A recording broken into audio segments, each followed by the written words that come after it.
أعوذ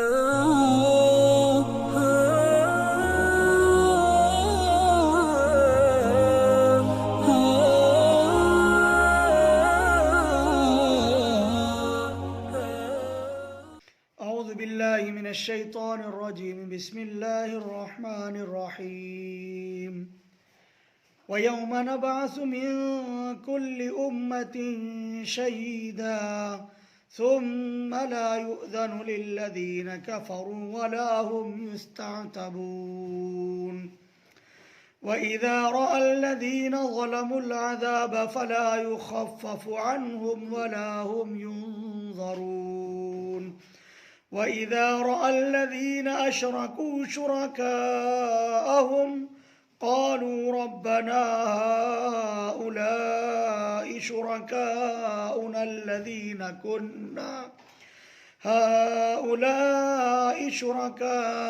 الذين كنا ندعو من دونك فألقوا إليهم القول إنكم لكاذبون. وألقوا إلى الله يومئذ السلم وضل عنهم ما كانوا يفترون. الذين كفروا وصدوا عن سبيل الله زدناهم عذابا فوق العذاب بما كانوا يفسدون.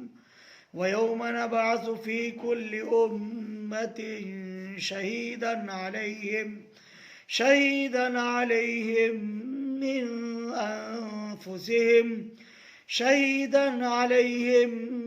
أنفسهم وجئنا بك شهيدا على هؤلاء ونزلنا عليك الكتاب تبيانا لكل شيء وهدى ورحمة وبشرى للمسلمين. صدق الله مولانا العظيم. سورۃ النحل کا یہ 12واں رکوع ہے، جس کی آیت نمبر 84 سے آیت نمبر 89 تک یہاں پر تلاوت کی گئی ہیں. آخرت کے مضمون کو قرآن کریم نے یہاں پر ذکر کیا ہے کہ جب قیامت قائم ہوگی، قیامت واقع ہوگی، تو اس قیامت میں اللہ سبحانہ و تعالیٰ کی طرف سے جو فیصلہ ہوگا وہی اصل فیصلہ مانا جائے گا، اور ہر ایک کو، ہر کس و ناکس کو اس فیصلے کو تسلیم کرنا ہے، قبول کرنا ہے. اس کے بعد کسی کو مہلت نہیں دی جائے گی. انسان کو جو کچھ بھی مہلت ہے وہ اس دنیاوی زندگی میں، وہ خیر کرنا چاہے تو خیر کرے، شر کرنا چاہے تو اس کا برائی کا بدلہ وہ خود دیکھے گا. لیکن جو بھی مہلت ہے وہ اس دنیاوی زندگی میں ہے. آخرت میں انسان کو کسی طرح کی کوئی بھی مہلت اللہ رب العالمین کی طرف سے نہیں دی جائے گی، اور نہ انسان کو اس بات کی مہلت ہوگی کہ وہ اب قیامت قائم ہونے کے بعد کوئی عذر اپنا پیش کر سکے، اپنی باتیں وہاں پر اس طور پر رکھ سکے کہ اس کی جان بچ جائے گی، یا وہاں پر وہ توبہ کرے کہ توبہ قبول کر لی جائے. اس قسم کی، اس نوعیت کی کوئی مہلت اللہ سبحانہ و تعالیٰ کے یہاں نہیں دی جائے گی. چنانچہ اللہ پاک کا ارشاد ہے وَيَوْمَ نَبْعَثُ فِي كُلِّ أُمَّةٍ شَهِيدًا، اور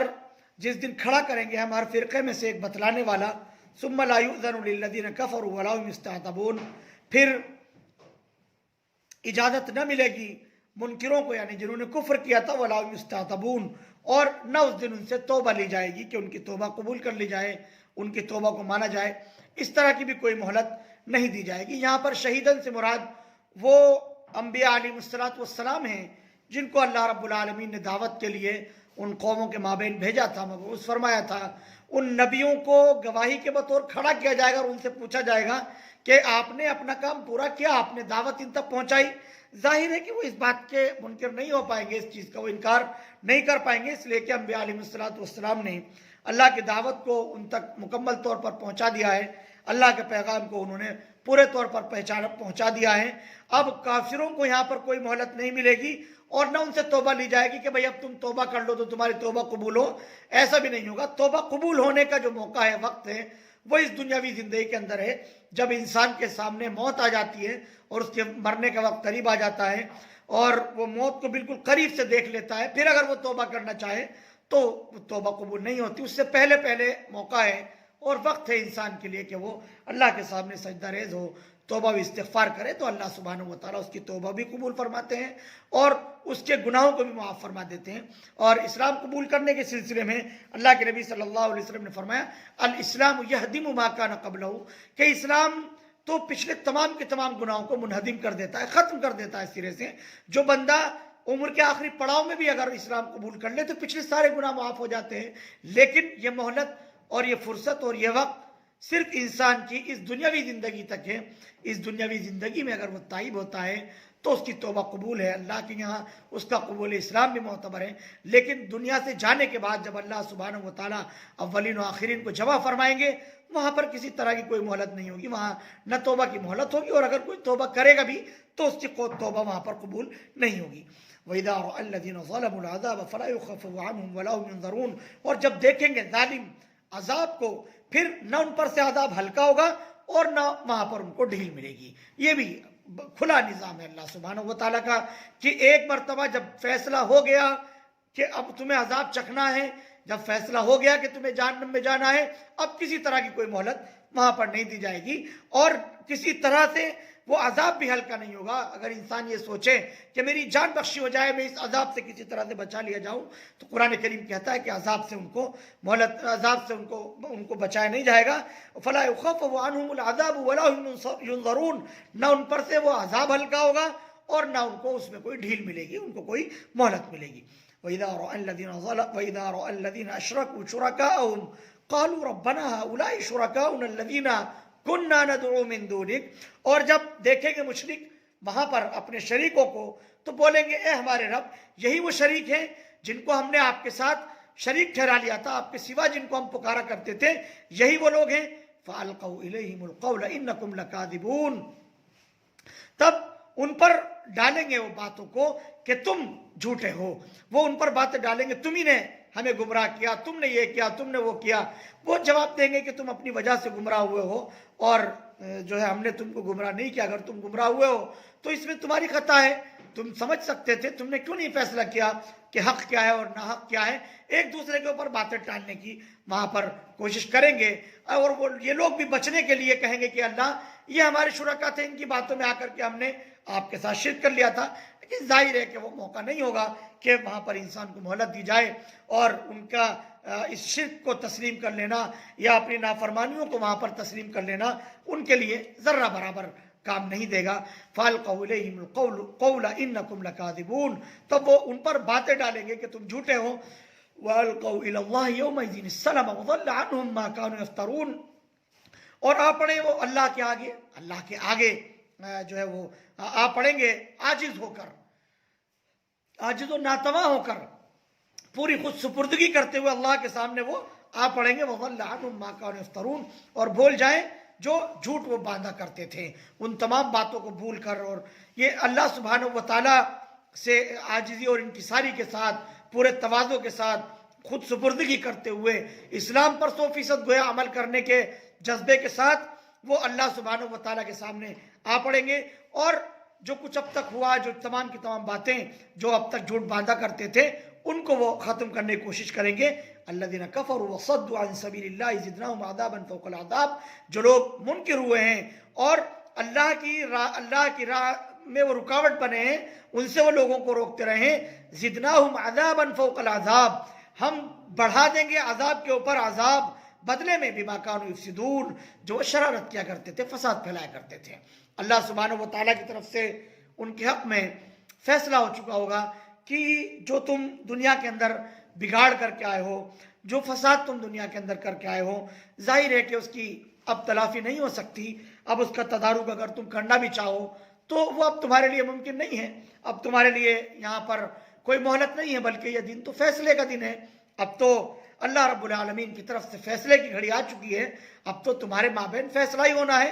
تو جن لوگوں کے بارے میں جہنم کا فیصلہ ہو چکا ہوگا وہ حتی الامکان بچنے کی کوشش کریں گے، لیکن پھر بھی وہ بچ نہیں پائیں گے، اس لیے کہ وہ فیصلے کی گھڑی ہے، اب وہاں پر مہلت نہیں ملے گی۔ البتہ لوگوں کو اپنی باتیں رکھنے کا بھرپور موقع دیا جائے گا، ہر انسان کوشش کرے گا، اپنی باتیں رکھے گا، جیسے کہ قرآن کریم نے کہا کہ لوگ وہاں کہیں گے اے ہمارے رب، یہ وہ شرکا ہیں جن کو ہم نے آپ کے ساتھ معبود بنا لیا تھا، ان کو ہم نے شریک بنا لیا تھا، اور وہ کوشش کریں گے کہ یہ پھنس جائیں، ہم بچ جائیں۔ وہاں پر مہلت تو بھرپور ملے گی،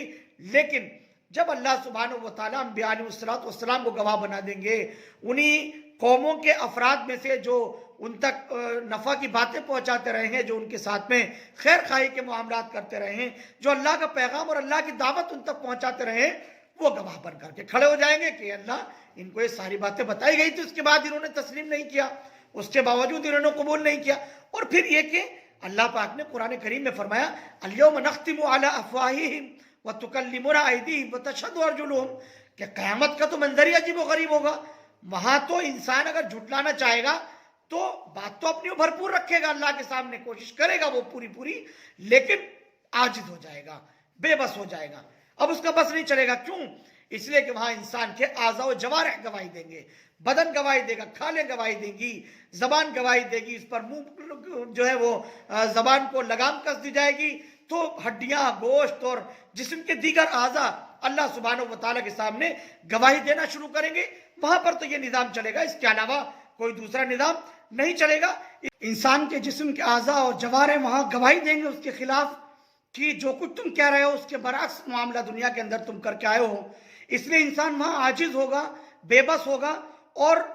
وہاں گویا وہ سرنڈر کر دے گا کہ اب میرے سامنے کوئی دوسری راہ نہیں ہے، میرے سامنے کوئی دوسرا راستہ نہیں ہے کہ جس کے ذریعے سے میری جان بخشی ہو سکے، جس کے ذریعے سے میری جان بچ سکے۔ اس لیے کہ انسان کے بدن کے اعضاء اللہ سبحانہ و تعالیٰ کے سامنے گواہی دے دیں گے کہ انسان کیا کچھ کر کے دنیا کے اندر آیا ہے۔ یہ خاص قسم کی کیفیت ہوگی جس سے ہر انسان کو وہاں پر دوچار ہونا ہوگا۔ تو اس اعتبار سے انسان سب کچھ کرنے کے باوجود بھی وہاں عاجز و ناتواں ہوگا، اور وہ اپنے آپ کو کمزور محسوس کرے گا۔ اس کو قرآن کریم نے کھلے انداز میں بالکل واضح طور پر ذکر کر دیا ہے۔ وَيَوْمَ نَبْعَثُ فِي كُلِّ أُمَّةٍ شَهِيدًا عَلَيْهِمْ مِنْ أَنفُسِهِمْ وَجِئْنَا بِكَ شَهِيدًا عَلَى هَؤُلَاءِ، اور جس دن کھڑا کریں گے ہم ہر فرقے میں سے ایک بتلانے والا، اور بتلانے والا ان پر، من انفسہم، انہی میں کا، وجئنا بک شہیدا علی ہؤلاء، اور اے نبی آپ کو بھی ہم گواہ بنا کر کے لائیں گے ان لوگوں کے اوپر۔ یعنی انہی میں کے لوگ، خود انہی میں کے افراد بھی اکٹھا کیے جائیں گے، چاہے وہ نبی انہی کے گھر خاندار ان کے کنبے کا ہو، یا ان کے مابین اس نبی نے زندگی بسر کی ہو، اس نبی کو قیامت کے دن لایا جائے گا، اور نبی کی گواہی ان کے سامنے کرائی جائے گی کہ نبی نے اپنی ذمہ داری پوری کی، نبی نے اپنا کام پورا انجام دیا، اور نبی نے اپنی ڈیوٹی پوری کر دی، نبی نے اللہ کا پورا پیغام تم انسانوں تک پہنچا دیا تھا۔ نبی کی طرف سے کسی طرح کی کوئی کوتاہی، کوئی لغزش نہیں ہوئی تھی۔ اصل بات یہ تھی کہ تم نے اس پیغام کو تسلیم نہیں کیا، تم نے ان باتوں کو نہیں مانا، تم نے نبی کی تکذیب کی، نبی کی تعلیمات کی تکذیب کی، جو آسمانی کتاب نازل ہو رہی تھی نبی پر، اس آسمانی کتاب کو تم نے تسلیم نہیں کیا، اس کو تم نے نہیں مانا۔ یہ سارے کے سارے جرم ہیں جو تم دنیا میں کر کے آئے ہو۔ اس لیے وہاں پر انسان اس اعتبار سے بالکل عاجز اور بے بس ہوگا جب اس کے سامنے گواہ بنا کر کے کھڑا کر دیا جائے گا۔ اور پھر حضور پاک علیہ السلام کے بارے میں کہا گیا وَجِئْنَا بِكَ شَهِيدًا عَلَىٰ هَؤُلَاءِ، ہم آپ کو بھی ان پر نبی گواہ بنائیں گے۔ محمد رسول اللہ صلی اللہ علیہ وسلم پہلے جتنے بھی انبیاء علیہ السلام آسمانی کتابیں اور ان کی تعلیمات ہیں، ان کی تصدیق کرنے کے لیے آپ علیہ السلام تشریف لائیں۔ آپ صلی اللہ علیہ وسلم نے ان کی بھی تصدیق کی، اور قیامت میں بھی آپ علیہ السلام گواہ بنیں گے۔ اللہ سبحانہ و تعالیٰ کی طرف سے خصوصی اعزاز ہوگا کہ آپ علیہ السلام کو گواہ بنایا جائے گا، اس لیے کہ آپ صلی اللہ علیہ وسلم پر آسمانی تعلیمات، آسمانی ہدایات نازل ہو رہی ہیں۔ آپ علیہ السلام کا رشتہ قرآن آسمان سے وابستہ ہے، آسمانی تعلیمات سے وابستہ ہے۔ اسی کو قرآن کریم نے ذکر کیا وَنَزَّلْنَا عَلَيْكَ الْكِتَابَ تِبْيَانًا لِكُلِّ شَيْءٍ، اور اتاری ہے ہم نے آپ پر یہ کتاب تِبْيَانًا لِكُلِّ شَيْءٍ، جو کھلا بیان کرنے والی ہے ہر چیز کو، وَهُدًى وَرَحْمَةً، اور ہدایت اور رحمت، وبشرا، اور خوشخبری جو ہے وہ سنانے والی ہے، کن لوگوں کے لیے؟ مسلمین کے لیے، جو حکم ماننے والے ہیں ان کے لیے بشارت ہے، خوشخبری، ہدایت ہے، اس کے اندر رحمت ہے، اور یہ کتاب ہر چیز کو کھلے طور پر واضح انداز میں بتانے والی کتاب ہے۔ اس لیے آپ علیہ الصلوۃ والسلام ان لوگوں کے لیے جو ہے وہ گواہ بن کر کے آئیں گے، اور آپ علیہ الصلوۃ والسلام گواہی دیں گے ان تمام کی تمام باتوں کے اوپر۔ قرآن کریم کا تعارف کرایا گیا اور قرآن کریم کے بارے میں بتایا گیا، تبیانا لکل شیء، ہر چیز کو کھلے طور پر یہ بیان کر دینے والی ہے، یعنی وہ احکامات جن کا تعلق اسلام سے ہے اور اہل اسلام کو جن تعلیمات پر زندگی گزارنا ہے، ان کے مطابق زندگی بسر کرنا ہے، وہ تعلیمات قرآن کریم کھول کر کے واضح کرتا، بیان کرتا ہے۔ اس کی تشریحات، اس کی تفسیرات اللہ کے نبی صلی اللہ علیہ وسلم نے عملاً کر کے دکھائی ہیں، یا آپ علیہ السلام نے اس کو وضاحت کے ساتھ فرما دیا گیا۔ مفسرین نے لکھا ہے اس سلسلے میں کہ اجماع اور قیاس وغیرہ یہ، اور علماء نے جو تشریحات کی ہیں وہ بھی اسی کے اندر شامل اور داخل ہیں، کہ قرآن کریم کے اندر اصول ذکر کیے جاتے ہیں، تو ہر چیز کی حکمن، ہر چیز کے اصول قرآن کریم نے ذکر کر دیے ہیں، موٹی موٹی باتیں قرآن کریم نے ذکر کی ہیں، تو اس کی تشریحات اور اس کی تفصیلات اللہ کے نبی صلی اللہ علیہ وسلم کی حیات طیبہ کے اندر مل جاتی ہیں۔ اس کی تفصیلات جو ہیں وہ ہمیں مل جاتی ہیں، جو دین کی اور شریعت کی روشنی میں ہمارے سامنے موجود ہیں، اور وہ جو ہے ہر اعتبار سے وہ ہدایت پر ہیں، وہ کبھی بھی اس سے گمراہی نہیں آ سکتی، یا یہ کہ اجماعی طور پر لوگ قرآن کریم سے کوئی حکم اخذ کریں تو وہ گمراہ نہیں ہو سکتے۔ اس اعتبار سے قرآن کریم کو کتاب ہدایت بنایا گیا، رحمت بنایا گیا، اور مسلمانوں کے لیے جو اسلام قبول کر رہے ہیں، جو قرآنی تعلیمات کو مان رہے ہیں، جنہوں نے اللہ کے سامنے اپنے آپ کو سپرد کر دیا ہے، گویا اسلام کے اندر وہ داخل ہو گئے ہیں، ان کے لیے اس کے اندر بشارت ہے کہ وہ اس کتاب کے مطابق اپنی عملی زندگی کو ڈھالیں گے، اس کے مطابق وہ زندگی بسر کریں گے تو یقیناً وہ کامیاب و بامراد ہوں گے۔ یہ کچھ مضامین ہیں جن کو قرآن کریم نے اس رکوع کے اندر ذکر کیا ہے، جس کا تعلق آخرت سے بھی ہے، اور آخرت کو مد نظر رکھتے ہوئے اپنی دنیاوی زندگی کو بنانے کی ضرورت ہے، کہ وہ وقت آنے سے پہلے پہلے کہ جس کے اندر انسان سے حساب و کتاب ہوگا، اس سے پہلے پہلے انسان اپنی اصلاح کرے اور اب درستگی کرے، اور اسلام پر اور اسلامی تعلیمات پر وہ عمل کرنے والا بنے۔ اللہ سبحانہ و تعالی ہدایت کو عام فرمائے، آمین۔ وآخر دعوانا الحمدللہ رب العالمین۔